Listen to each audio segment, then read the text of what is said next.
I'm also doing the AI summary, and there'll be a summary of everything as well. Um, Before we get started, Deborah, would you like to just give a quick update on the grants and where we're at? And if people have any, give a chance for anyone if they have questions to ask. Absolutely. Thank you to those who were able to come. It was totally optional to come on Monday. I've had a few of you ask about the recording. Yes, I'm sorry I'm behind.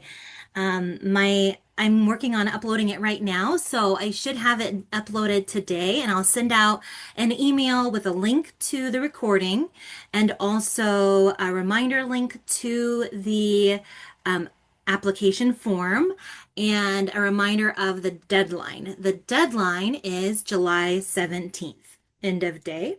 So you've got, excuse me, a little over a month, so you've got plenty of time. Any questions or concerns? Not sure what happened.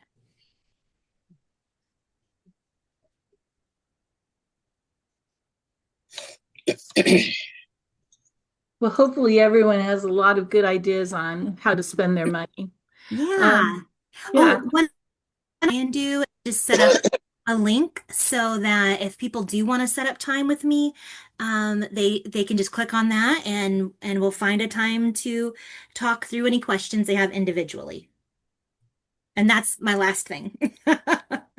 thank you, Deborah. The recordings again are on the website now. Deborah sent that out. We'll put that in the chat again so that you can see if you haven't been able to see something or if you want to go back. If there's anything that you have questions on before we get started now, process-wise, just let us know. Josh, thanks for the feedback that you're planning to stay here even though you've met your 6 requirements. But I'm actually going to turn this over to Jason. Jason's going to be facilitating today with Jeff Alderson, but I'm really looking forward to this conversation. Jeff has been generous in sharing a lot of ideas, which is one of the reasons we asked him to present. But Jason, go ahead and introduce Jeff. Is Jeff. He's Yes. going to present to us today. He owns a number of grocery stores in Nebraska and has owned a number before that as well. So we're just going to let him teach us today and go from there. Okay, then.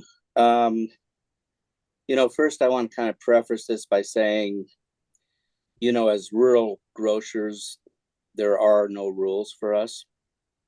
I know, there's a grocery model and this and that.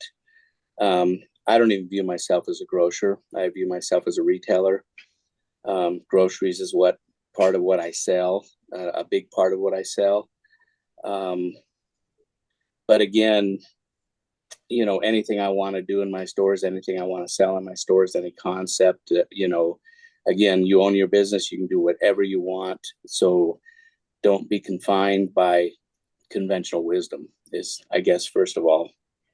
Um, Secondly, the premise of margins are razor thin in our industry for a rural grocer, throw that out the window. I don't find that to be true. Um, if you're a Kroger or a Walmart, yeah, they might operate on razor thin margins. You can't operate on razor thin margins as a rural grocer. So the whole idea of, there's only so much, there's very little be made is kind of a fallacy. So that idea just needs to be tossed. I think over the last several weeks, I talk about a lot about defining who you are. And when you get into these small communities, part of how I define myself is I'm also in the service industry. And that's how I present myself to a lot of the people is, we're here to provide a service. Yes, that service is, selling groceries, but no one else is coming into your community to provide that service. So that's kind of how we present ourselves. And we all know what kind of margins you can get in the service industry, right? We know what the plumbers and the heating and air guys get. So you got to view yourself a bit as a service industry. Um, in these small communities, it's important to And almost with anything, it's important to fulfill need more than want. So again, that has to go with the whole concept is don't try to create a market that may not exist. Relieve people of their pain first, make sure you never miss that opportunity. And then you kind of deal with what they want, after the fact or on top of that. So when I'm designing a store, I always start with, hey, how do I eliminate the pain from this community? And the biggest part is just having a store there, and so how I define myself is basically a consolidator, I'm not famous for anything. We don't have a famous meat department. I don't have any famous products. The only reason I'm a destination point is because I'm the only show in town, many times. My stores aren't particularly attractive or new or shiny, so that doesn't seem to matter a lot. What we are a lot about is convenience. When I purchased North Bend in '93, their motto was basically small town convenience at its best. And I tried for years to become a grocer. And, 33 years later, I'm back to small town convenience at its best. So they kind of always knew what they were when I bought this store. And that was one of the successful stores that I purchased. Most stores I get into are either have failed or were failing, and we've rebuilt them. But again, part of what we do is being convenience, and how we define ourselves is I am open up 7 days a week. Whether I'm in Howells or whether I'm in North Bend or when I was in Lindsay or any of these towns, I was at least open 4 hours on Sunday. But that's how I define myself. Everyone has to decide what you want to be and how you want to be, how you want to do it. And you've got to enjoy what you want to do. So basically, the single biggest tool, obviously, is the profit and loss. So I don't know how many people are using QuickBooks. Does everyone use QuickBooks? Do you not use QuickBooks? And when you post, do you post to your QuickBooks daily? Do you reconcile your dailies? When you reconcile, you say your daily sales over down to a long and short, are you posting that into some type of memorized transaction in QuickBooks? I guess the important thing I'm saying is most of the stores I'm seeing out there may not know their numbers till the end of the year. And at that point, you're 12 months too late. Profit and loss, basically, that is the health of your company. I can look at anyone's profit and loss. I've looked at so many of them, and I can almost tell you where they're winning or losing. So it's important for me at least every 4 weeks to have a clean profit and loss and be able to look back 4 weeks, 8 weeks, 12 weeks compared to last year's 4 weeks, 8 weeks, 12 weeks, and then year to date. I look at all sorts of combinations because the only way that your business is going to run cleanly is to know if you're making money, because that's in essence the health of your business is the dollars. So again, I can't stress enough that if you have not got a system in place to have something posted to say QuickBooks daily, or at least have it cleaned up once a week, it's worth the money to do. From the numbers I've seen in several stores, there's a lot of accountants charging a lot of dollars to only, give you year-end numbers and do your taxes or maybe do your payroll. Basically, my goal is to have, by Tuesday morning, I want to have my QuickBooks posted all the way through the Sunday, through the end of that, which is I call the end of my week. So I can actually look back and know exactly what's happening in my business. So I don't know how many people are that fanatical about it, but that's, I've learned that's where you can literally see your business, through the numbers. So as far as the profit and the loss is concerned, I always break it down into two parts. The first part obviously is I have my sales and I have my cost of goods. And that is that's what we do. We sell, we buy products at wholesale, we sell them at retail in the simplest terms. And the difference is our gross profit or the gross margin. And I quote a lot of things in gross margin because I quote a lot of things as percent of sales. So again, the very first part of that, your profit and loss, is you're sitting there saying, yeah, this is what I'm making off of what I do. The second part of that profit loss is your expenses. That's what it costs you to run your business. Now, what I find is that most retailers can quote me their sales every year. Oh, we're going to sell about this much. We're going to be next year. I'm going to be selling 900,000. I'm going to sell $1 million, whatever that may be. But also, they can also pretty much quote what it costs to run their business. It seems like every year it costs me whatever, 240,000 to run my business. And what I'm trying to say is it's real hard in a rural setting to move your sales, to try to say, hey, I need 30% more sales next year or I'm not going to survive. I mean, it's really difficult to do that. It's also, your expenses don't move a lot either. Yeah, they'll go up and down a little bit. We watch payroll, we watch certain things, but the expenses don't seem to move a great deal year to year. We try to mitigate that and keep the expenses in line, as I think all retailers do. So the only way you can really make more money and change your fortune is to change your gross margin. One of the oldest sayings is, if you want to make more money, just raise your prices. Well, we can't necessarily raise our prices to make the money, but we can raise that gross margin. And we don't have to sacrifice our velocity necessarily to raise gross margin. We may sacrifice sales a little bit to raise the gross margin, but that's something I kind of wanted to go through with you on how that design might work.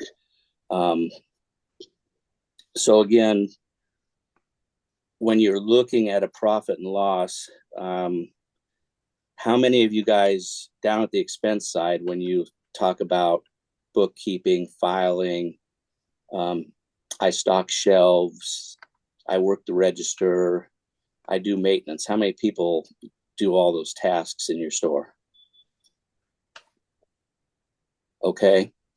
So when we talk about those tasks, and I'm guilty of it, or I'm not as guilty of it as I used to be, but when we talk about all those tasks we do, well, as grocers, we're kind of cheap anyway. So, we want to try to pinch the penny and do some of that work ourselves.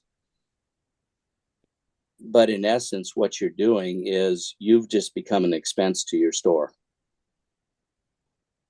because you're working down there, that these are all expenses to run your store. So now you just become part of the expense. So when your truck comes in on whatever day it is, and you're out there stocking shelves, well, that's labor expense. So now you become part of the expense. In this same vein, Wade put in the chat, is spending days on a yearly budget worth the trouble? I do not believe so, because I've tried to do budgets, and to be quite honest, things move so fast right now that I've never been able to meet a budget. I mean, I can't even, and also I can look at certain year to year in a 3-week period in a small town where the weather was bad or the weather was better, and things change. So that's why I think it's so important to have a P&L at your fingertips saying, what am I doing? What happened over the last 3 weeks? It's extremely hard to budget. To me, I think it's just it's kind of a waste of time in my, I have benchmarks, but it's not a budget. And I will go through some of these benchmarks with you today that I think are more effective. So anyway, you get back to it where most owners they call it, you're working in your business, right? You're sitting there doing all these tasks. And I've always said, if you want to earn $15 an hour, then do a $15 an hour job. Even accounting, as much as I use it and I grew up with it, I dislike it. My brother does my accounting. I just call him a bean counter. That's what they do. I'm not interested in it because it's another task that I would have to do. So I don't know how much time, you consider spending on your week on the expense part of your profit and loss. Whether it's, hey, I work the register for 2 hours because it's slow, or I put away, I stock truck, or I do this or that. But then my question to you is, who's actually running the part where you make money? Who's running the top part of your profit and loss? Because that's what we do for a living. That's how we earn money. We buy and we sell. So I mean, who actually runs that for you? And I know what most retailers that are struggling, who runs that for them. AWG runs that for them. Spartan Nash runs that for them. Bimbo Bakeries run that for them. So all these wholesalers and brands tell you how to price your product, how to offer your product, what you're supposed to be doing.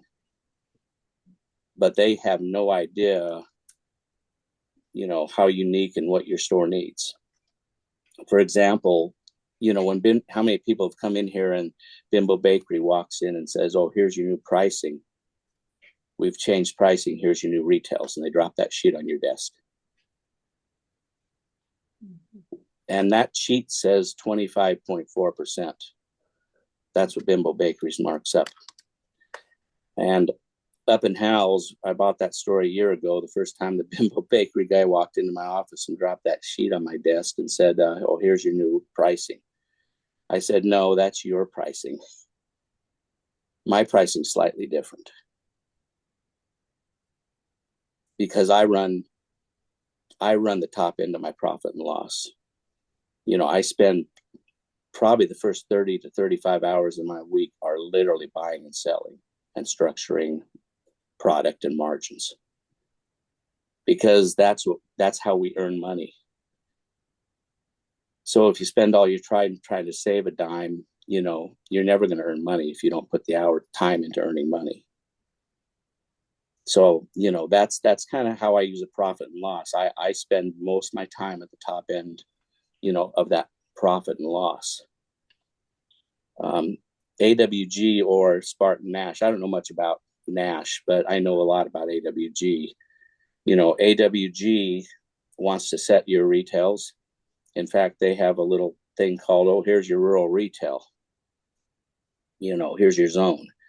Well, I look at it, but I know where I have to be in my stores based on where my stores are sitting, as far as what kind of margins I have to have. And for most part, all the things they're talking about are for higher volume stores.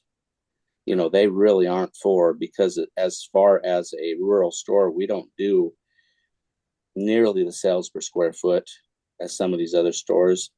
Our expenses, it's just quite a bit more expensive for us to operate. Like where a Walmart can operate on 14%, almost every rural store I see, your expenses are about 28%.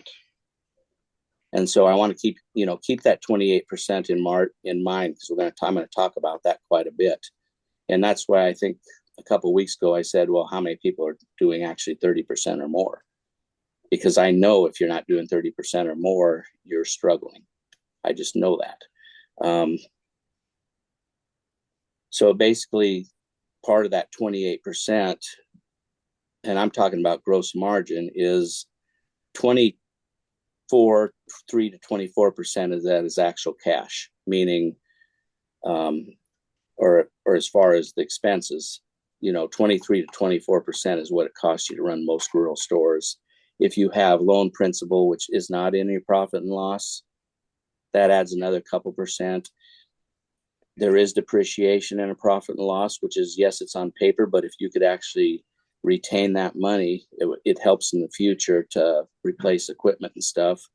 That could be another 2%. So again, I always use 28% as my break even, meaning when I make decisions about my store, if I'm selling something under 28%, I've got to justify it in my mind. Why do I have this in my store? Hence, when Bimbo Bakery walks in at 25.4%, that doesn't work for me. The simplest way to correct that problem is I just added 20 cents onto every one of their packages, which pushes it real close to 28. Since they guarantee their product, I can live with that, even though I kind of consider that a low margin. So when I try to design the profit and loss that fits my business, I kind of work backwards. I kind of say, what do I need? So like Molly, you're a young retailer. You've got to have an idea of how much money you want to pull out of your store. In a perfect world, you'll say, hey, I'd like to make 60,000, let's say. Okay, well, what is that 60,000 as a percent of your sales? So then you say, okay, so let's just say, I always use round figures also. So let's just say, hey, my store grosses $1 million. And I want, in the end, I want to be able to pull $60,000 and put it in my pocket. Well, I need 6%. So now I already know that if my overhead is really 28%, I need 28% to break even, and then I need another 6% so I can make a living. I need to be around that 34% mark. And I think that's a figure I've used before, is, 34% makes the money in a rural market.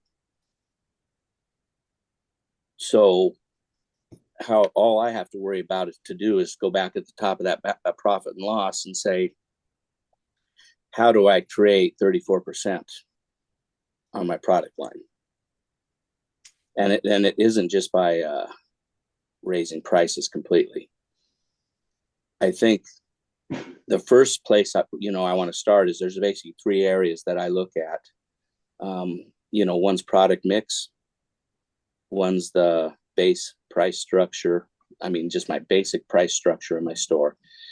And then the third is how I offer, how I put on sales, how I want to present myself to the community. So as far as the first rule I generally have with product mix is I try to meet demand. I don't try to create a lot of markets. So with product mix, I value selection over variety. Does anyone know what I'm talking about when I say that?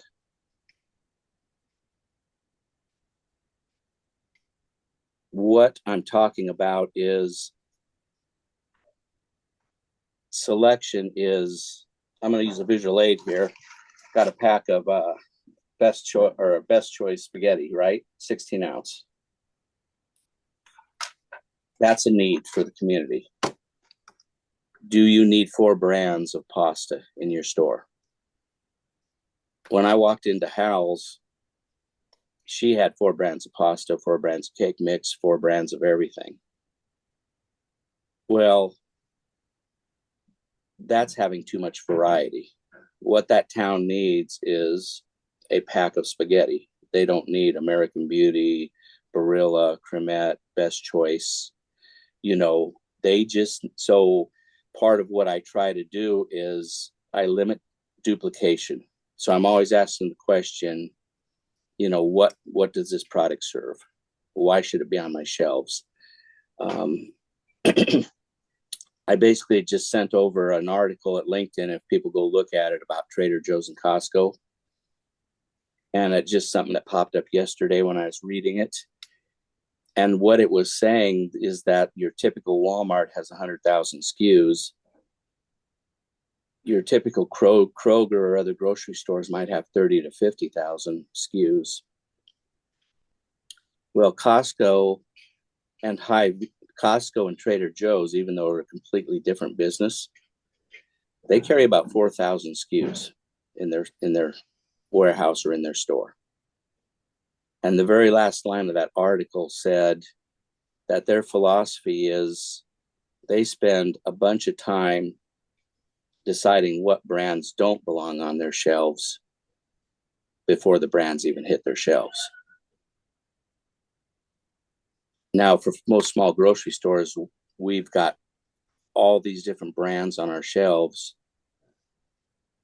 And what purpose does it serve? Well, the purpose it serves is because AWG has told us. I mean, I've walked into stores and it's, well, why do you have American Beauty pasta on your shelf? Well, because it was an ad. So I put it on my shelf. Right? You know, it's so they're running the top end of your profit and loss for you. They're running how you buy and sell. So one of my rules is, first of all, I don't enter into a lot of contracts with, you know, I used to do it. Have a convenience store background a bit too. This used to be big with tobacco companies, pop companies, all these contracts, but it was always to their benefit. So probably 15 years ago, I stopped entering into most contracts. It's like, you know, I call my own pricing. I call my own product line. I don't need a wholesaler or a manufacturer telling me, you know, that I need to carry their product and what to price it at. And, you know, I'll just touch on the word scan downs. And I'm not going to talk about it now, but later on, that's one of the worst things you can do, where you have a manufacturer telling you, this is what, you know, we're going to offer you, and this is what you have to price it at. So again, you know, that is just a margin killer. So as far as product mix, you know, again, I said I value selection over variety. So if I can limit down the number of brands I have in my store, but I still have the entire selection of what people want.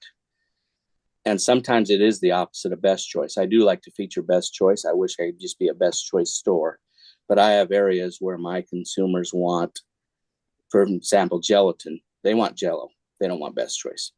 So guess what? I don't carry best choice Jell-O. I carry gelatin only. In my cake areas, I have my customers want Betty Crocker with maybe 3 items of best choice only. So again, for that example, I'm carrying mostly Betty Crocker with only a spittering of best choice. In my canned goods, it's almost all best choice. And again, you have to define this for your store. You have to be able to walk your aisles and say, you know, what's the purpose of this product? I do a lot of movement. If you're with RDS, they have a little folder you can drop, or a little movement program you can drop on to your computer. Doesn't cost anything. And it's just a PLU by history. It allows you to sort movement really fast. And if you want information on that, you can talk to RDS and just say, hey, Jeff has this program at North Bend. I want it also. And it just goes off your master maintenance and allows you to say, hey, I want to run movement on my frozen department. You can run movement by department, by light code, by all sorts of things. So again, there is a tool there with RDS that will allow you to run movement and say, yeah, this item, these items, these top bottom 20% of the items don't even belong in my store by movement alone. You just start striking items by movement alone, and you can affect your margin. Also, national brands are leaving my store quickly. Kraft is a brand I hardly carry. I don't carry Kraft cheeses. The only Kraft cheese I carry is Velveeta Block, because obviously that's what people want. But I don't carry Kraft dressings. It's a duplication. I don't carry Kraft anything. I mean, hardly anything. They don't offer anything. They're priced. They're way overpriced, and there's no margin. They're under that 28% so far. And even when they're asking you to offer, they're asking you to offer at negative margins or 7 or 10%, which again, 7 or 10% to me is a negative margin, because my break even's 28%. Other brands I hardly carry. I don't carry much Heinz anymore. Their ketchups are expensive. There's other choices out there. Mostly in my ketchup, I'm carrying a best choice of Hunt's and potentially one Always Save. I don't carry Ore-Ida. I don't carry Post. I don't carry Kellogg's. I don't carry much Nabisco. Now, I will say, if a small shipper or a mod comes by that I can buy like a 32-ounce Heinz ketchup, where they're actually offering an off invoice allowance, yeah, I might set that mod on my floor, but it's not in my base set and it's not on my shelves. You know, even with Heinz 57 and A1, I just buy, you know, mods in the summer or little shippers. But anymore, that stuff is not in my set. I'm using the best choice. So again, I think we believe we have to offer all this variety for people to, you know, think we're serving the, you know, whereas really we just need to serve the purpose. We need to serve the purpose of that community. Now, what that does open up for me is when I went to Howell's, I probably opened up 16 running foot of, which would be about 121 linear foot of shelving by eliminating product. Then I turn around and I look for everything local I can find. You know, I got 3 honey vendors. I've got a popcorn vendor. I use Wahoo Locker for all my custom meats. I carry a lot of small appliances, a lot of, you know, stuff I can get on discount. Again, where I say I'm part of my grocery business is I try to carry a lot more Pyrex. I carry a lot more just interesting stuff because I've opened up some shelving and now I can offer a wider selection to people, which are new dollars to the store versus just a bunch of redundancy in spaghetti and soups and everything else. So again, I try very hard to find all the locals and all the unique items I can bring in that would differentiate. And the nice thing about local and unique items, they're premium and you can take high margins on those because you're not competing with anybody. So, you know, that drives your margins up. So again, part of what you view with your profit and loss is, and this isn't necessarily profit and loss. Obviously, the profit and loss is how you generate your income. The balance sheet is how you generate your wealth. And that's a whole different conversation. But as far as I'm concerned, when I look at my shelves, I look at money. How much money is sitting on my shelves? Because that's what we're in the business of. You know, that's part of the cash flow problem with small businesses is they have too much money sitting in their shelves in redundancy. And in a rural market, you can't have that kind of redundancy. So that's kind of how I view product mix. Is there any questions on product mix?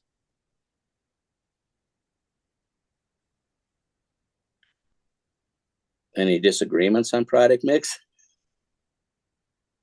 Wade posted a while ago, Jeff, that they do their own pricing too. So he's agreeing with you. He doesn't have speak or at least I don't think he does yet a microphone, so he can't speak. But he put it in the chat that they set their own prices as well. All right. And again, you know, go ahead. But Jeff, I was just going to ask you, what do you do with products where the manufacturer has the stamp price on there? Do you not carry those at your store? Correct. You know, something like the potato chips and things, they'll come pre-priced. Well, I do, but I have options, and I've got that exact example for you. Okay, wonderful. And here's the deal, like the pre-priced cheeses and stuff, the only thing that comes pre-priced stamped for me is obviously the Velveeta 2-pound block. And I've just resigned myself to say I have to carry it because it's a big enough want in the community. I want to fulfill all the needs, but I also, if it's a big enough want, I have it in my store. And I just realized that, okay, I just have to have it. That's just something that's an image deal for my store. So, you know, when I look at, and I've looked at several stores, and several previous owners, and this was Hal's is a perfect example when we bought it a year ago. Most of the stores are running at a 22.5% to 23.5% margin. They may say 25, but truly when you look at the books, it's, you know, tax returns, it's 22.5%, 23%. And the reason they're running that way is because they're following AWG's plan. And so every store is going to have the same margin structure because AWG, they're going to tell you how to set your store. They're going to tell you how to price your store. They're going to tell you how to offer your store. So then you're going to get 22.5%. Now, my base pricing structure, and I'm just going to tell you how it is because, and you can use it or not. And I don't think you can get up there that fast. I use a 32.44 on my groceries, meaning all national brands. I price at 32% or higher. That's my minimum. Best Choice, I price at 44% or higher. 44 is my minimum. And that's my base pricing. That doesn't mean I'm always offering it at that, but that's a base pricing structure. And that's just for my grocery department. I have different margins for dairy, for frozen, for HBA. Obviously, produce is 50% pretty much across the board. My frozen, I'm targeting 40% on average. So again, I try to, I look at these margins, but for the example purpose in my grocery department, and it's almost universal, it's 32.44. And the reason I say that is it's fairly close to AWG. It's probably slightly higher. The second rule of my base pricing structure is when I'm comparing that national brand at 32% to my Best Choice or Always Save, I want to make the exact same. I want to make as many pennies or more on my generic items as I do on my national brand. Which means, for example, if you have a can of Campbell's soup, say it's chicken noodle soup, and that can costs, I think it costs somewhere around 88 cents. Well, actually, it costs $1.54. And that can in my store sells for $2.29. That's 32.25%. So I make 75 cents a can. I have a Best Choice can of chicken noodle soup that costs $1.11. That's at $1.99 in my store, and that's at 43.85%, and I'm making 88 cents a can. I can also have a can of Always Save that costs about 60 cents, and I can put that can at $1.49 in my store, and I make 89 cents a can. So again, when someone walks into my store, do I really care what can of soup they buy? No, because I make either the same money or more money, even on the generics, whatever can they grab. My preference is they actually grab the Best Choice or the Always Save. And I promote that way because it's higher margin. I have less invested into that product. And in general, I'm actually making more per can in dollars than I am with a national brand. And part of that strategy is, so, I go to 32.44. I say I want to make the same dollars or more on Best Choice or Always Save. But I also say the price spread between Best Choice and, say, the national brand, Campbell's, should be no more than 20%. I don't need to have this massive price gap between Campbell's soup. I know the warehouse wants you to say, if you charge, I can tell you right now, their rural market on Campbell's soup is $2.19. Well, I'm at $2.29, so I'm close. But then they want you to charge $1.69 on your Best Choice. Well, whether I charge $1.69 or $1.99, the customer is going to see the difference in that gap. So, but you always got to make sure then you're making as much money on Best Choice as you are on a national brand. So Jeff, we've got a few comments in here. Okay. Jill asks, do you have another grocery store or Dollar General or Dollar Tree in the towns that you're operating in? Absolutely. I have one sitting right across the street from me in North Bend. And the reason, here's the other philosophy. Number one is you can't please everybody. My customers, even though I do have customers that shop Dollar General in my store, I'm not catering to that customer. I can't operate like a Dollar General, nor can I compete. Part of when I talk about offering is never buy your clients, never buy your customers. It's just a race to the bottom. So when I talk about Always Save, AWG's philosophy of Always Save is it's there to compete against Dollar General. My philosophy of Always Save is it's there to compete against Campbell's and Best Choice in my store. So when someone looks at my shelf, they see 3 value points and I win no matter what they choose. We So have yeah, what's that? a lot of ours, well, one of mine has a Dollar General right beside it, but sometimes we kind of like to have things that are a lot different. I have maybe a different take on the variety that we like to offer, because sometimes, like, if younger people are shopping, they're not always thinking about brand names. They want to see something new, something that they saw on TikToks, something like that. And that's why I was just asking about what else was around you. Yeah, I mean, well, let me put it this way. In North Bend, within 18 miles, I have a Super Walmart, a Hy-Vee, an Aldi's, a Baker's. I got Dollar General sitting across the street from me. I have another big AWG retailer sitting 15 miles on the other side of me. Mhm. So I have everything. The thing, and I agree exactly with you. That's what I call, you value selection over variety. New selection, new items, the newest thing, the hottest thing. I bring in a lot of stuff that is just in and out. Mhm. Hey, it's hot. I know it's going to go rotate once, but after that, it's not something I want to carry. It's just, it's the item of the month. So you're exactly right. And that's where you are valuing selection over variety. You don't, I'm not there to compete with Dollar General. I can't. My business model is not their model.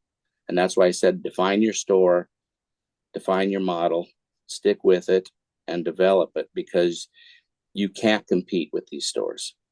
You like I said, you're going to lose your store, and you're on a race to just losing your money when you're trying to do that. I'm willing to give up.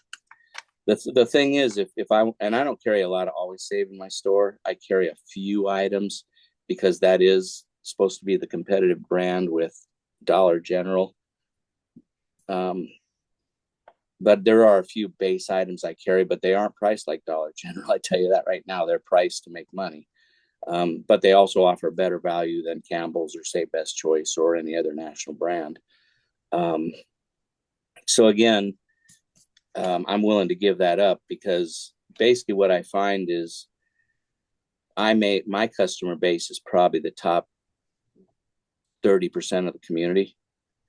They're loyal to me. Those relationships are developed, through loyalty and they like shopping my store. But if I offered if I have a bunch of items that are 10% in my store, they'll start picking them up. Like, that's just natural. Oh, this is cheaper. This is cheaper. This is cheaper. Well, I got to have 28% to operate. In fact, I have to have 34% if I want to make any money. And that's just the reality of it. As sooner or later, everyone has to come to a reality that, I tried to battle the view that, oh, I'm price competitive, and I am in many areas. If I look at a Hy-Vee, I'm pretty price competitive. If I look at, the meat department or produce, I seem to be pretty price competitive. But I think we've all heard is, oh, rural stores are more expensive. You hear it over and over and over. So be more expensive, at least with your base pricing. Set your base pricing where you need to be. And then you can work off that with offerings. We got one more here, Uh-huh. Jeff. Josh, and this is going back a little ways, but he's interested in learning more about the movement report. He goes, is that in the Office app under reports? No. So if you're working like the S4 or the Encore system with RDS, and that's the only thing I'm talking about because that's what I use at every store. This isn't even available. It isn't even given to you. It wasn't at Hal's, and they had the newest Encore system. I had to call RDS and say, hey, give me this. And so it's a little icon that says PLU by history. It looks like a little file folder. And it basically just sits off on its own. And it's how like master maintenance, you can hit like F11 or whatever and look at movement with one item at a time, and you can condense it. And well, with this, it just pulls in, it gives you all sorts of ways to look at items. So my biggest way is for like I talk about like my frozen section, I can sit there and say, okay, I want to see movement on my frozen section. I want to see it from this date to this date. I want to sort my fields by quantity sold, descending order. So it goes top to bottom.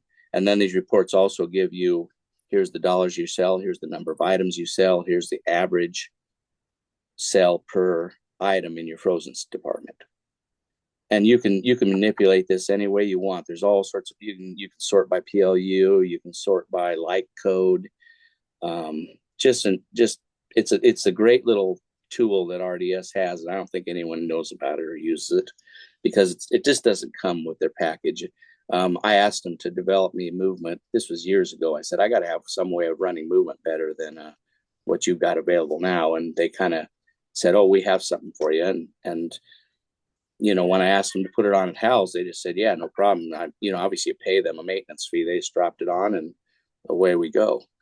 So talk to RDS about that. And if they don't know what you're talking about, tell them this is what you have this on Jeff's computers and Hal's in North Bends, and they tend to know what you're talking about. All right. Got another one, and you may be getting into this, so if you are, skip it. So what do you do when the AWG sale items are below your margins? I am getting into that. Okay, and then we've got this one. Okay, it may be a continuation. In my opinion, that is AWG's job to go after vendors that sell products to dollar store and they price items cheaper than I can buy it. For example, Bimbo Bakeries has to sell them their store brand buns cheaper than our Best Choice buns. Mine are at $2.19 and dollar stores is at $1.99. It is an endless rabbit hole, so I agree. It's tough to compete with the dollar store. That's why I don't compete with them. They don't even enter my mind anymore. The one thing that the Dollar General did come into North Bend for me is, first of all, it's been my experience that my staff and my experience is much better than Dollar General, walking into a Dollar General. But also what it did for North Bend is it kept all those shoppers that were running to Fremont to the Dollar General in town. Now they don't have to leave town anymore. So it kept the audience in town, and then some of those people come to me because there's certain things Dollar General doesn't do that I do. So again, they helped me in that sense. I kind of, so again, I don't even give Dollar General a second thought. It just doesn't really matter to me. As far as, I'll get into the offering stuff in the sale part also. One part on the P&L that I think retailers also put too much emphasis on is your sales, your gross sales. When I walked into Hal's a year ago, and I basically, it took me years to convert to doing what I'm doing. I used to do the print ads. I used to do all that stuff up to about 8 years ago. And it probably took me 7 years to transition. And because you're also retraining your customers. This is how you're offering. But one thing about sales is if I sell, for example, 1,000 cans of Always Save chicken noodle soup at $1.49, well, that's $1,490 in sales. If I sell 1,000 cans of Campbell's at $2.29, that's $2,290 in sales. Now your sales look great on Campbell's, but since I'm making 11 cents more a can on Always Save, I've all of a sudden made a ton more money and I've got a lot less invested. And that's the point of being a retailer, right? You got to buy right and you got to sell right. So if I can make more money investing less money, that's where I'm winning. So I spend a ton of time on the concept of doing that, and that's the product mix. That's why I'm always pushing people towards the Best Choice, is because it's a better value product. And it's also quality, it's competitive. And I'm making more pennies per item generally than I am on the national brands. So that's kind of, that's kind of how you generate more income, and that's how you generate higher margins without actually raising prices. You're redirecting people to your product mix. So that's one tool. As far as getting back down to, let me see if I can pull it up here. I'm looking to the side a lot because I got something up on another screen. The offering part of it. Everyone spends years, running these, whatever, 4-page ads. With AWG, obviously, you get onto their ad plan, you start scrolling through their ads. It's hard to find anything you can make money on anymore. Everything's a scan down, everything's a negative number, everything's again, but you'll also notice those are all national brands.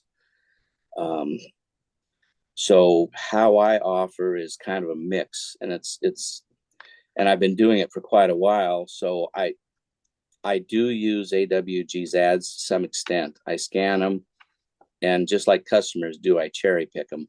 Anything that has a big off invoice allowance or real money off of it, I take those items and I kind of run a 2-week cycle. And so I may end up only choosing about half the items out of that ad plan. I'm not even really throwing it on Facebook or even throwing that. I don't want to spend my time or money using that format. My customers know that I have these signs rotating about every 2 weeks. I'll throw it up on Facebook, some specials and stuff like that. But so first of all, I'll cherry pick those ads. A lot of things I do is I buy a lot of my non-perishable items in pallets. All my paper products, toilet paper, paper towels, plastic silverware, anything that's non-perishable, I try to buy either half pallets or pallets. And I go to more of a EDLP type of thing, an everyday low price, where I'm still making my margin, but it makes me competitive. And you don't see a lot of these items either on my shelf generally. I use a lot of Charmin. I wouldn't even put Charmin on my shelf unless I buy it in a pallet. So I got Charmin Best Choice, Charmin Essentials, stuff like that in pallets. So I have a lot of, and I have the floor space to do it. So I tend to offer that stuff, as a pallet item. As I talked about before, is the national brands I'm offering. If I can buy a mod, my cereal section in my store is only Best Choice and Always Save. Now I bring in my Post and my Kellogg's and every other offering either on a little shipper, and then I'll run that shipper for 3 or 4 weeks or until it runs out. I just leave it on an everyday low price until it runs out. So that's how I offer that way. That's how I offer some of the national brands. When we talk about bread, for example, Bimbo's expensive, but Rotella and Ozark Hearth are not. In fact, Rotella offers a lot of deep discounts. So when you're looking at bread, the nice thing about Bimbo is they guarantee their sales. So, if I make them expensive, it's their job to eat the waste. I'm not eating that shrink. So, I don't really care. I make them eat it. What I do with bread, and I do this with a lot of offerings, is I do a lot of, even with the ad offerings, when I cherry pick them, for example, if I do shredded cheeses and AWG is saying, oh, they want it down at this price, I do a lot of 2 for, 3 for, 4 for pricing. So it doesn't look like the competition. In my store, it looks like it is a discount. It looks like a discount. So for any type of buns, Rotella buns, I'm running maybe a 2 for 5, sometimes a 2 for 4, depending on the discount. But I'm always making sure that margin is up over 32%. So that's why you have to spend so much time. That's why I spend so many hours. It's as important spending the hours buying as it is selling. So I sit on a computer constantly. I'm looking for a win-win. Where can I find the win? I think the biggest win I found, when AWG came up with their shredded cheeses pre-book. I don't know how many people saw that on the order exec. You book 6 weeks of shredded cheeses at $1.40 a pack. Well, if you put 2 for $5 on that, because my base pricing is $3.19, which sounds a little high, but now I can run my cheese all summer at 2 for $5, and it looks like a great deal compared to my base pricing. It makes me competitive every day, and so I do a lot of mix. I do a lot of mixing. Yes, I run every couple of weeks. I change 80 signs out, but mostly I'm running 2, 3, 4, 6 week everyday low pricing and all sorts of combinations. And I do a lot with multiples because other stores aren't. If other stores offering a multiple, I might offer a single price. If they're offering a single price, I go to a multiple price. So again, I have a whole bunch of different types of offerings with a whole bunch of different deadlines and time frames on them. But the one thing they all have in common is I found the win in those products. I found that I can make, for example, that Best Choice cheese at 2 for $5, which makes me competitive for 6 weeks, is 44%. I'm making 44% on that.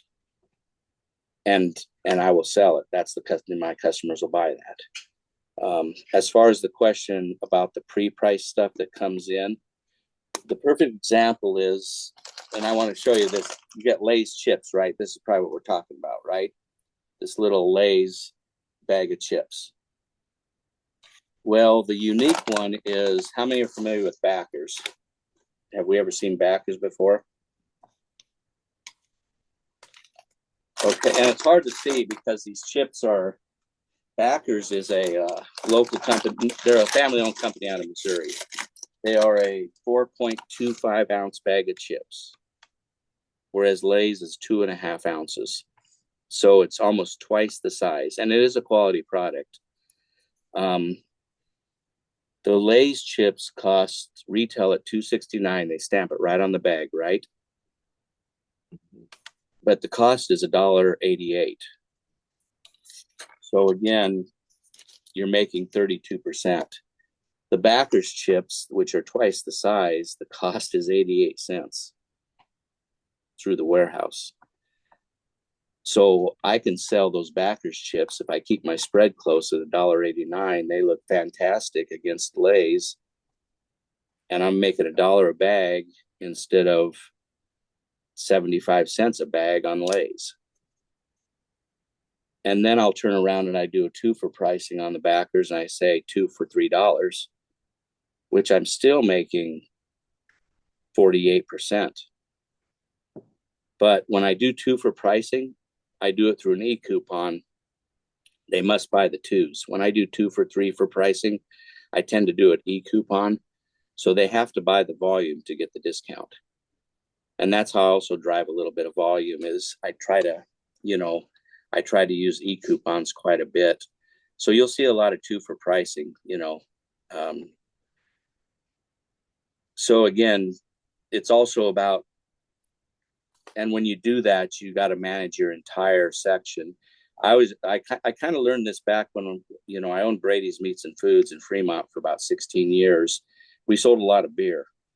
And for those of you that sell beer, we all know what a 30-pack of Busch Light looks like, right? So you buy that by the pallet, correct? Well, how do you determine what to sell a 30-pack of Busch Light for and make money? Well, most people say, well, that Busch Light 30-pack cost me $22.95, so I'm going to make $3 on it, and I'm just going to have to bite the bullet. Well, that's not the way I view it. The way I view it is, out of that, we ring 6 packs of Busch Light cans out of our 30-packs. I don't know how many people ring their own beer, but it's a way to make money. So the way I view that pallet of beer is, through a movement report, I can look at that pallet of beer and say almost 40% of what that pallet sold as 6 packs we rang. And those 6 packs are getting me almost $40 a cube, not 27.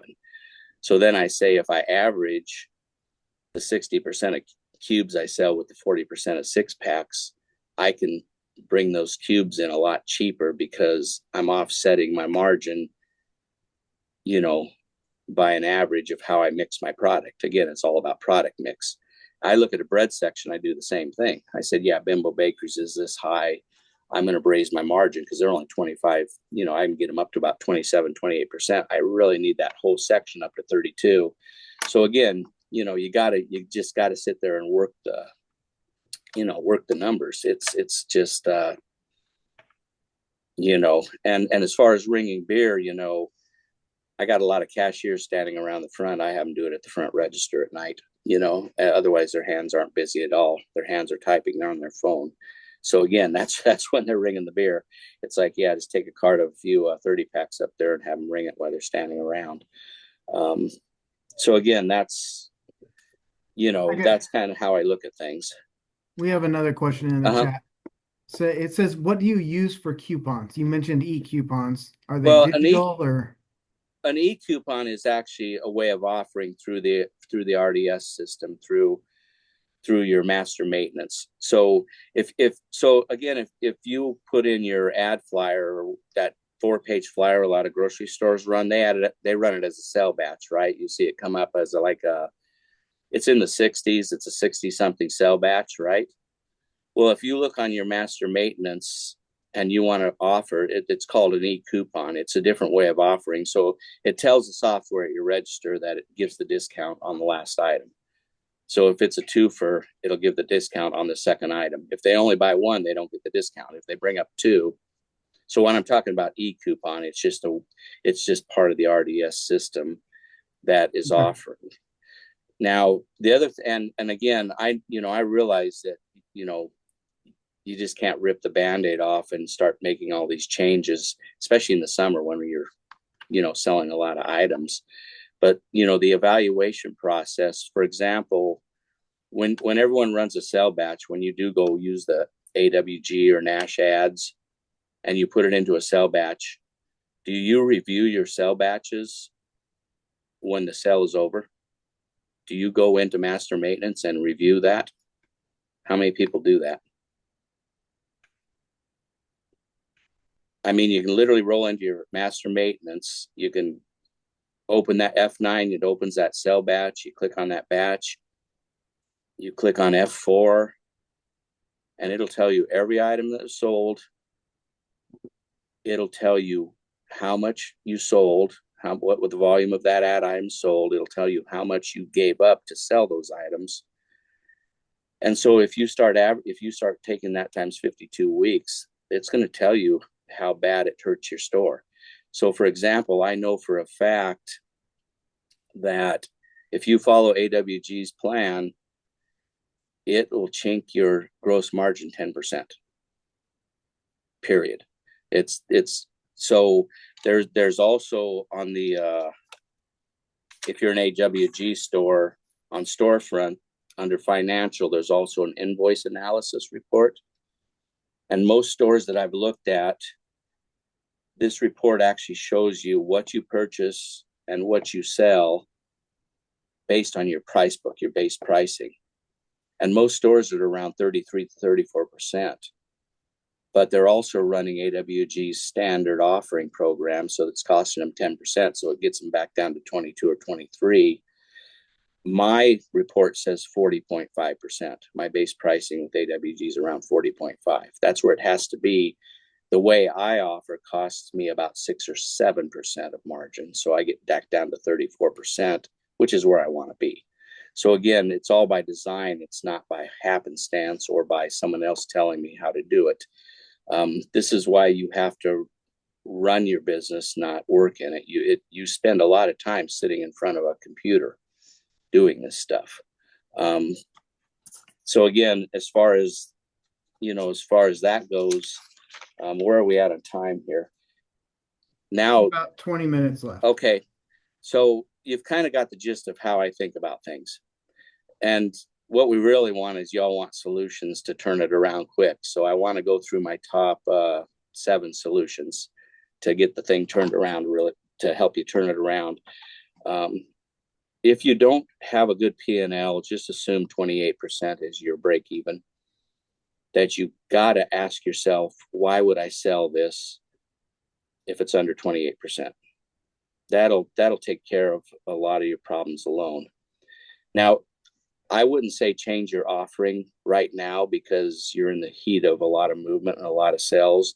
So you can't just, again, rip the Band-Aid off and say, oh, I'm just going to change my whole ad plan. That's really hard to do.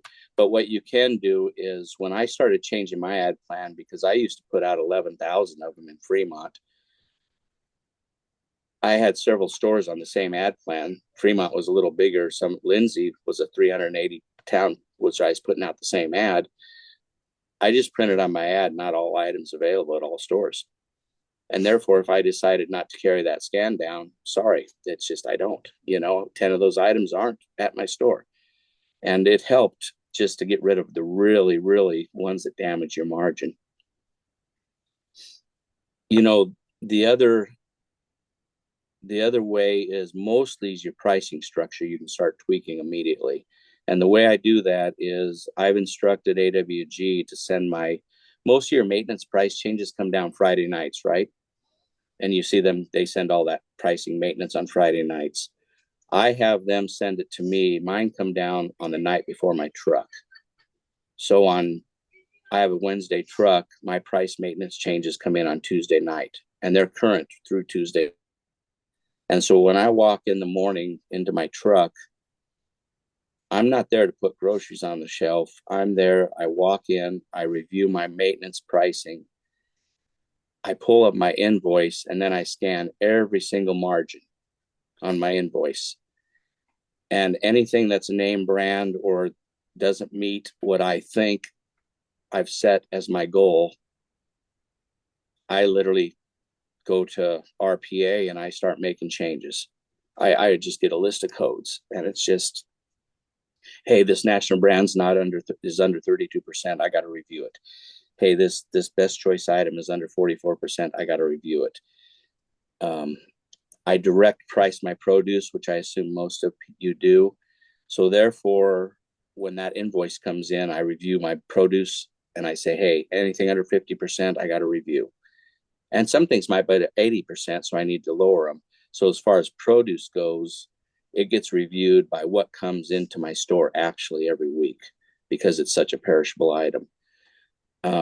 As far as every other grocery, every item that actually comes in my store is being reviewed.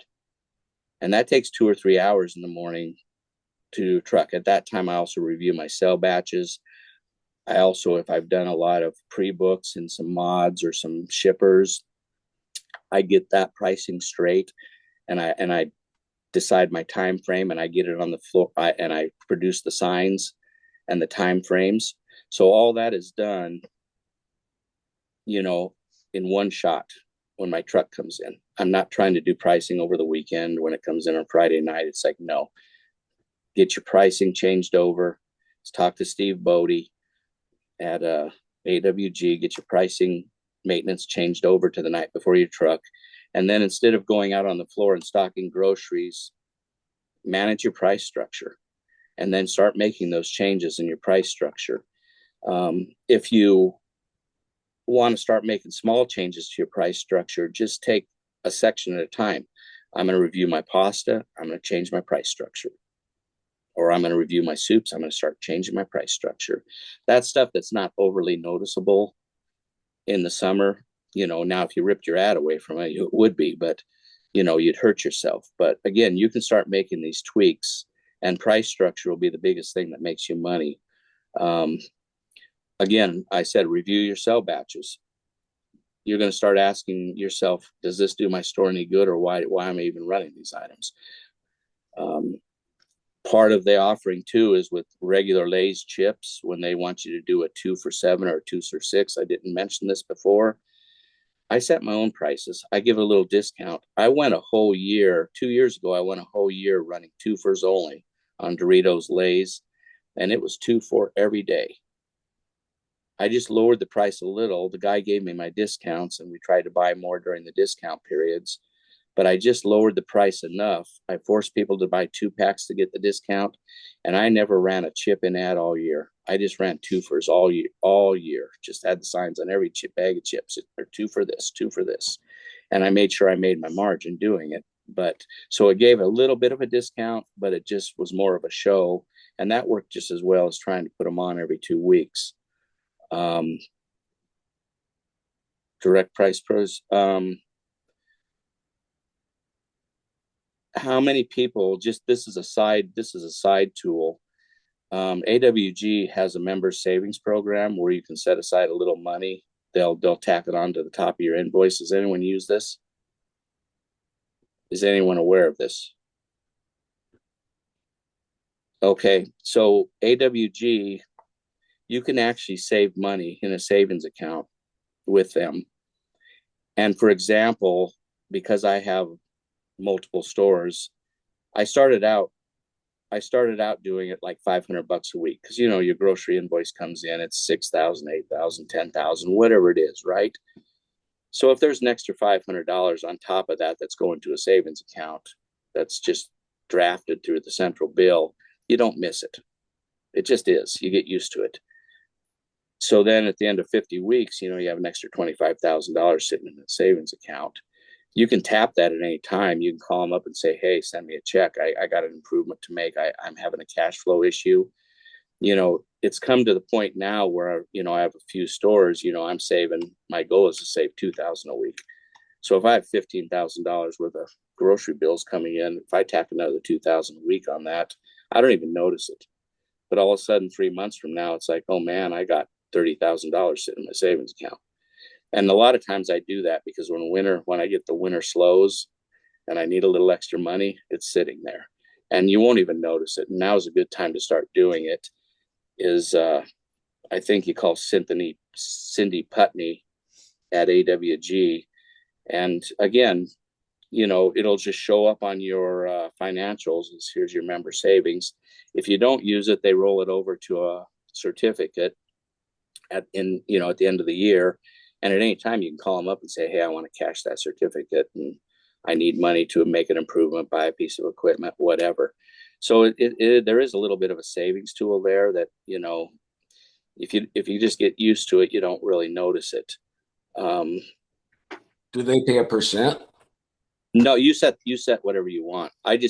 For me right now, I just tell them take $1,500 a week on top of my grocery bill. Do they pay interest on that money? Yeah, they do. If you hold it to the end of the year, they actually pay pretty good interest. In fact, this program, maybe you can go to your storefront and type member savings. They're paying like 3 or 4% on that.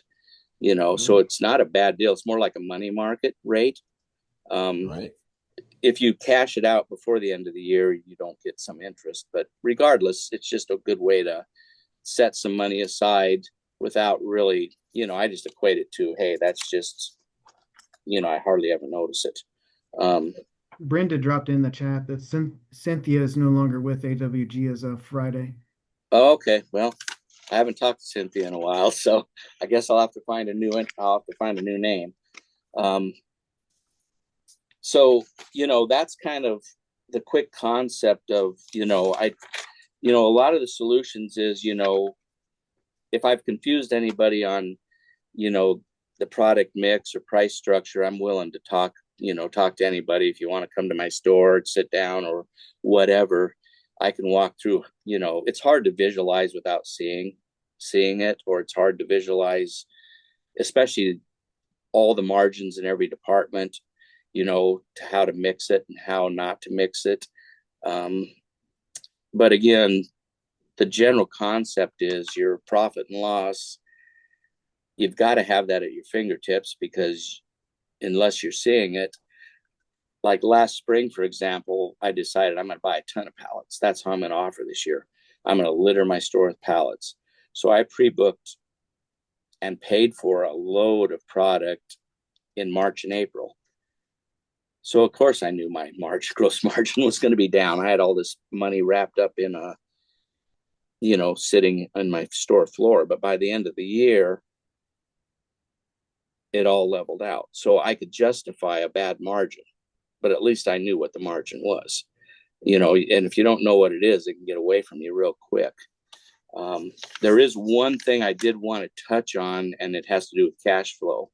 I don't know how many of you guys, I do even now, I have cash flow issues. Sometimes you run through periods where, whoops, this came up. Now I'm going to have a cash flow issue for the next 3 weeks. And this has to do with a lot of sales versus margin. And I said, I don't look at sales that much. When I went into Hal's store a year ago, and it was a prototypical AWG store, and it was $1 million store basically. They all seem to be around $1 million, 950, $1 million, whatever. These towns of 400 people. I went in and said, because I'm a new owner, and she was doing everything that I don't do, right? She was doing everything that I don't do. I said, I'm going to rip the Band-Aid off this store and just make a transition all at once. Whereas I'm telling you guys, since you're there, you need to transition slow. I said, it's a good excuse. The town kind of knew that they weren't going to have a store if I didn't walk into town. So I said, I'm just going to rip the Band-Aid and take everything I talk about. I'm just going to do it all in one store all at once. And I was willing to give up 20% of my sales to increase my margin 10%. That was my goal. I was willing to give up $200,000 of sales to increase the margin from 22% to 32%. That was the goal. So in the first year, I gave up 18% sales, but I did increase the margin 12%.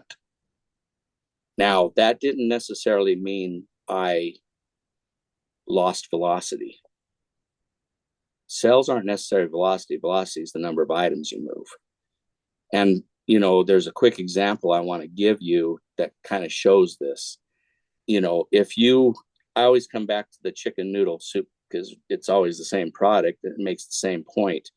If I was just running a chicken noodle soup store and I sold 500,000 cans of Always Save or 500,000 cans of Campbell's for the year, the sales on the Campbell's would be 1.145 million.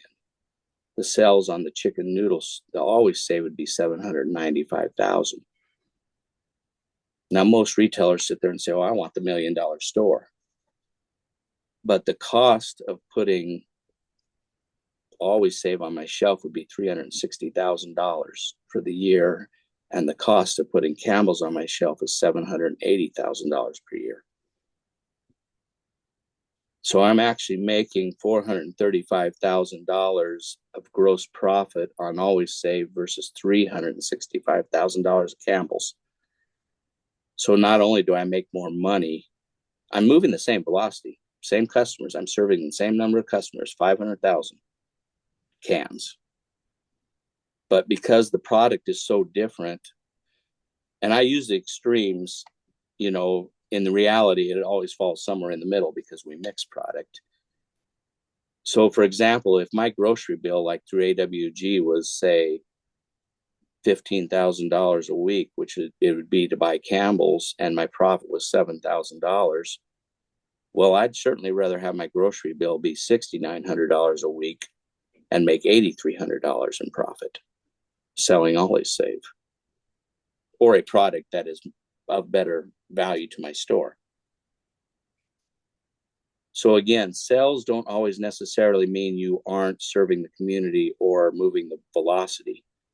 Sales, the term I use for Hal's is they're just spinning a bunch of empty sales. They had the good buys going. She was still sending out 4-page paper in the mail, $26,000 a year, right?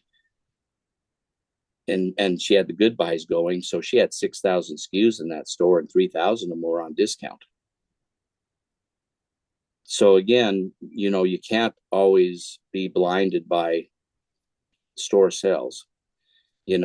I'm sure the customers believe she was probably a better grocer than I am after a year into it, but they will retrain. Customers train. My customers in North Bend have been trained for 20 years, so they're used to me, and those are the customers I want in my store.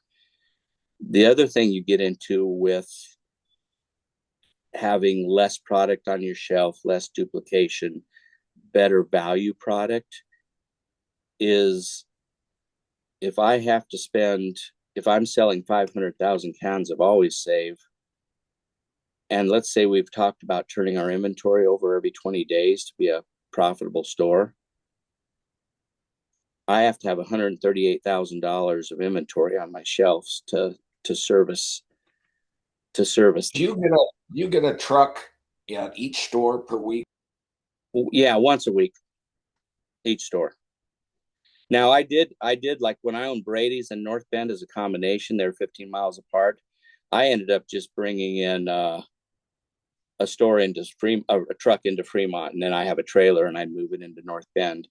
But at this point, the stores both warrant trucks. So I bring trucks into, one comes Wednesday, one comes Thursday. So, and I also have a multi-store price book where North Bend's the parent and my Hal store's the child. So when I review a margin, I have identical price structure. It changes at all stores. I could price one store or 10 stores and it wouldn't take me any more time. But kind of getting back to when you're selling like the Always Save cans, and I said you had to have $138,000 of inventory sitting on your shelf. Well, to sell Campbell's, if you want to turn that inventory every 20 days, you'd almost have to have $300,000 worth of inventory sitting on your shelves for the same number of cans. So now all of a sudden, now you can see where you get money tied up into your shelves. And if you say, hey, then that makes a lot of other products too. If you say, hey, there's 2% shrink on my inventory, well, that's a heck of a lot more shrink on 300,000 than 138,000. And again, I haven't changed the velocity at all. I've just changed what I'm carrying. So again, it all ends up somewhere in the center, but I try to really ask the question is, what's the purpose? How is this product hurting me? If I think this product's hurting me, I'm not carrying it. And again, that's becoming more obvious that the national brands, they've all been taken over by investment companies. They're out for one thing, and that's to make money off your back. And AWG is about moving product. They're about moving units. They're a wholesaler, not a retailer. So, what they design is in their best interest. And in fact, I would say they're not doing a very good job about getting us real discounts, and that's probably one of the things I'm going to start harping at them a little bit is it's time you guys step up and, you have this power. You should be able to get us some real discounts other than scan downs. So that's kind of, so when you run into cash flow issues, if I only have to spend, $6,000 to make $8,000, I'm flowing a lot more cash than spending $15,000 to make $7,000. So again, a lot of the cash flow issues is because you're sitting there with expensive product and a lot of duplication on your shelves. It's hard to flow cash when it just all sits dead on your shelves. So if you have, for example, green beans, a can of green beans, if you have 3 to 4 different brands, well, you could be sitting on 100 cans. Well, I have one brand, Best Choice. I'm sitting on 24 cans. Less shrink because I don't date. I don't have 100 cans of green beans sitting on my shelf. And there's a lot of dead money sitting on your shelves. Therefore, you can't cash flow. So that's kind of, I guess, my point of view on rural grocery life. Any other questions I'm missing? You got about 3 minutes left. So if you got questions, go ahead and throw them out there.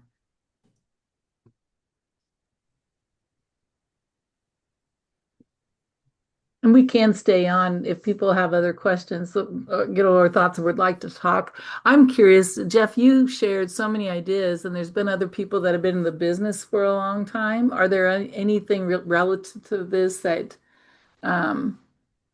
you see ideas that you've learned, that you've used that has helped your margins or profits? And Jeff, because one of the things I'm wondering, Jeff, is we asked you when we're talking about what you thought about 24/7 out models and when people are wanting to go there, what your thought was on it. Okay, that's a whole different discussion, but that's where I said there are no rules, right? In Jeff's perfect world, I would buy up a bunch of stores in towns of 500 people or less, and I would just make them a bunch of big vending machines with 24-hour member access only. Period. I mean, that would be in the perfect world, the end game, and that may be where it ends up 10 years from now, because labor's so dang high. Is yeah, now I do believe that people don't look at membership right. People look at membership as selling more items. Again, they wrap everything around sales. When we get afraid, we try to create more sales. And at the most time, we're probably creating more loss for ourselves by doing that. So when people look at memberships, they say, oh, that'll add sales to my store, or that'll add, well, no, the real money is in the membership and how you design the membership. So for example, I was reading a little bit about Costco the other night. 2/3 of their net profit is generated by memberships of their entire company, 2/3. That means only 1/3 of it is generated by what they sell. Costco is not a wholesale warehouse. They are a membership model. And that's how they make their money. Planet Fitness is not a fitness center. It's a membership model. They don't care about your fitness, nor do they care. All they care about is they roll into a town, and if they can get X number of memberships, they will make money.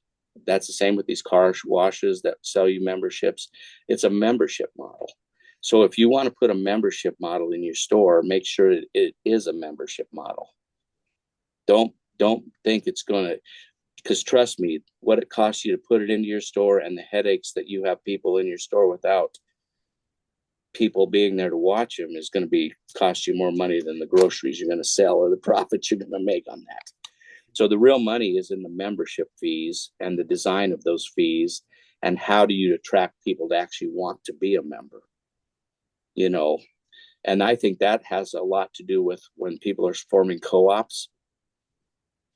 I think you have your investors, which are about 10% of the community, but I think you have to keep the interest in the store from the rest of the community by non-equity memberships to that store.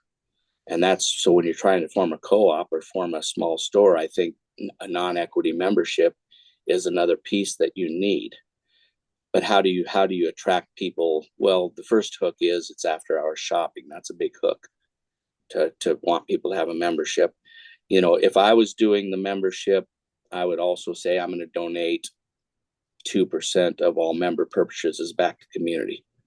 And that's in Howells, that would probably be, I'd give it to the church, because they have or the local school, the church school or whatever. I'd say, hey, any members that shop, I'm going to, just because I want to keep it simple. I don't want to have to try to run another program of offering a bunch of discounts constantly where I have a bunch of labor trying to manage a program. So again, the whole membership deal is totally different than what we do. And if you add it to your store, make sure you're adding it as a membership model, because the money you make will be memberships. That's where the real dollars is at. So don't undercharge is what I'm saying. Stores are out there saying, oh, $7 a month. Well, my memberships would be $15 a month, but I got to have a big enough hook to get people to want that membership. So again, it's kind of a work in progress in my mind. I'm kind of watching the stores that have done it and to see where they start winning or losing. And then I'm going to kind of reformulate what we're doing. We're looking at it, but that's kind of how I view it.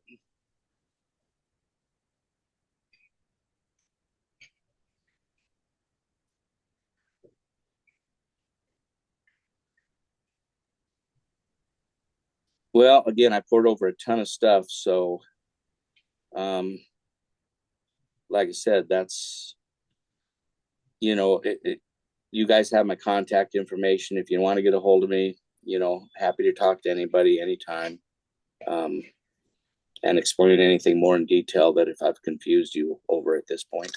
So that's about it for me.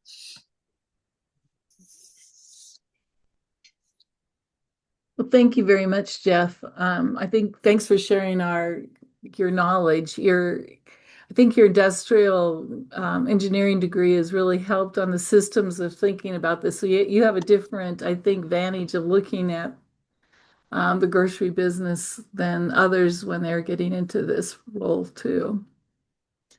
But any other final questions or comments? And we will be meeting again in 2 weeks. You're getting a lot of thank yous in the comments, Jeff.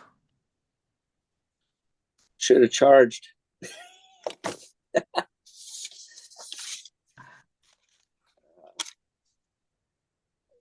Well, thank you everybody for going. Does anyone else have any final comments or just thanks so much, Jeff? Happy welcome.